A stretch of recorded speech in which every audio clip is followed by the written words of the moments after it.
नहीं खाए कुआ में वो नहीं मिसरी मलाई, नहीं खाए कुआ में वो नहीं मिसरी मलाई, नहीं खाए कुआ में वो नहीं मिसरी मलाई, कनी बंगिया त पीस के ले आदा ना। गणेश के मम्मी, गणेश के मम्मी बस पावर बाग किया दाना, गणेश के मम्मी बस पावर बाग किया दाना।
देखिए कहना है क्या? अच्छा बोलिए। नहीं खाए मखुआ मलाई मिसरी, अच्छा नहीं जितवा से भंगिया के स्वाद बिसरी। ई बात बा।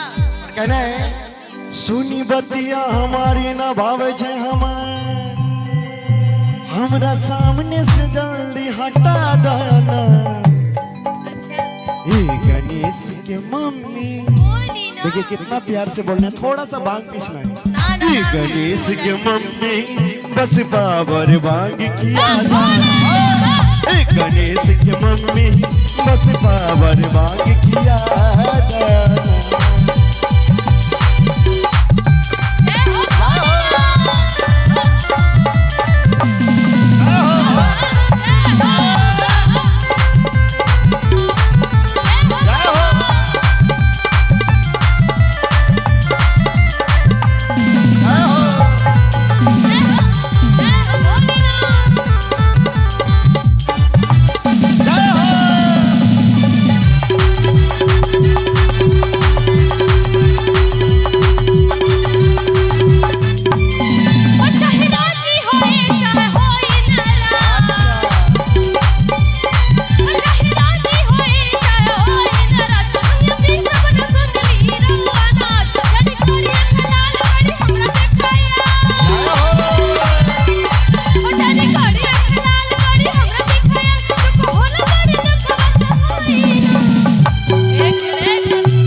अच्छा आप बोले बाबा और क्या खाते हैं, है ना? एक मिनट आप लोग बताइए भांग पिसेगा नहीं ना? हाथ तो उठा के बोलिए।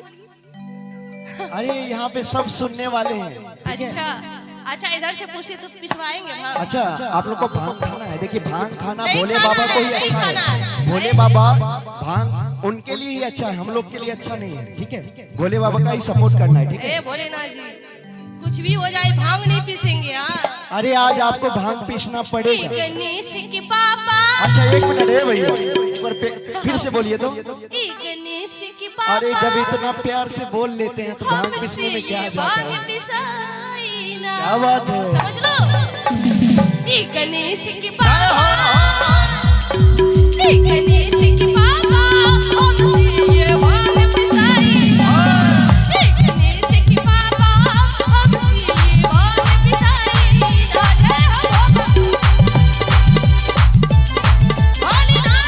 जय हो।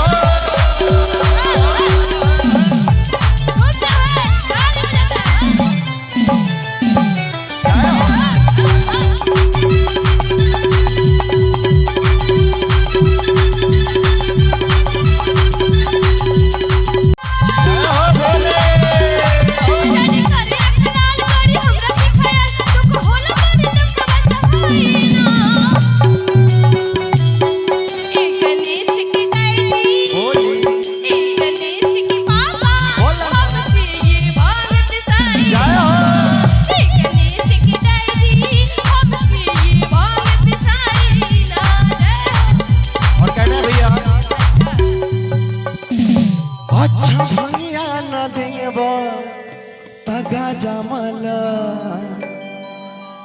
गाना भी चाहिए। मेहनत के काम भाई जल्दी करा।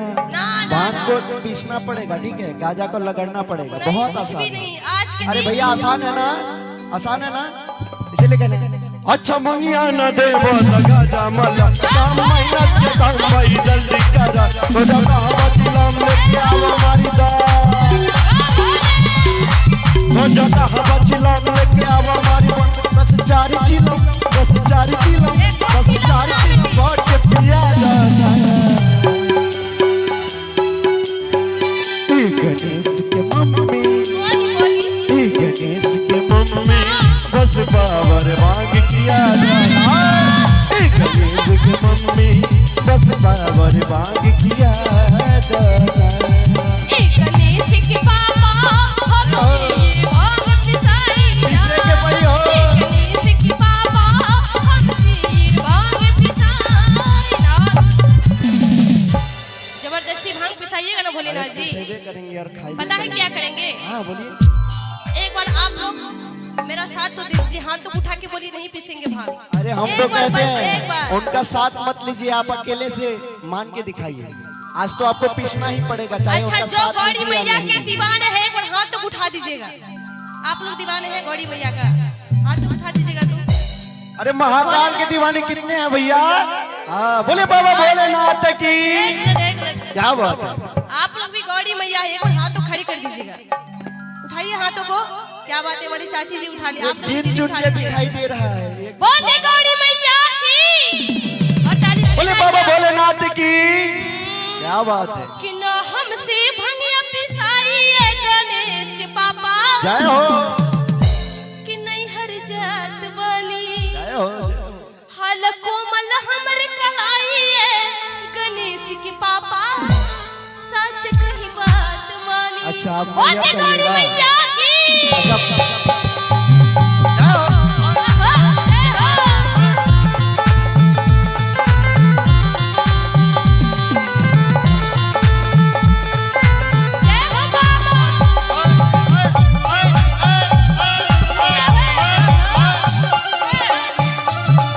जय हो।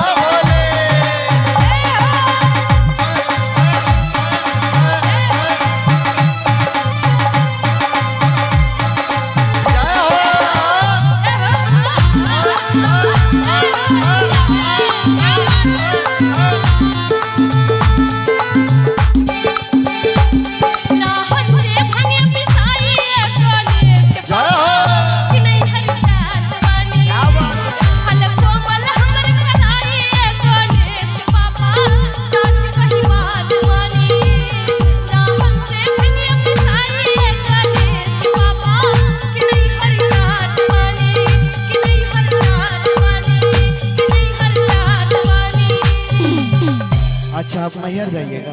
हाँ चली जाऊंगी देखिए मैं। भैया गौरी जी जा रही है, थोड़ा सा भांग पीसना है। अच्छा हाँ सही बात बोले, क्या बात है बाबू। अच्छा, एक मिनट भैया। भांग पीसे की मशीन ला दी, हम पीस दे। ठीक है, भांग पीसने का मशीन। पहले एक चीज क्या, हाँ, ये भांग अगर फरमाइश करेगी तब ना ला के देंगे, फरमाइश के बिना कोई तो नहीं ला के देता है ना, तो इसीलिए कहना है तो बोल दिया। तूने दिल मेरा तोड़ा आहा, कहीं का ना छोड़ा गौरा बेवफा, अच्छा ओ गौरा बेवफा, जबरदस्ती भांग ओ पिसाई तो गौरा जाएंगे ना। बेवफा, ओ गौरा बेवफा। अब बोलिए, आप फरमाइश कीजिए, आपका देख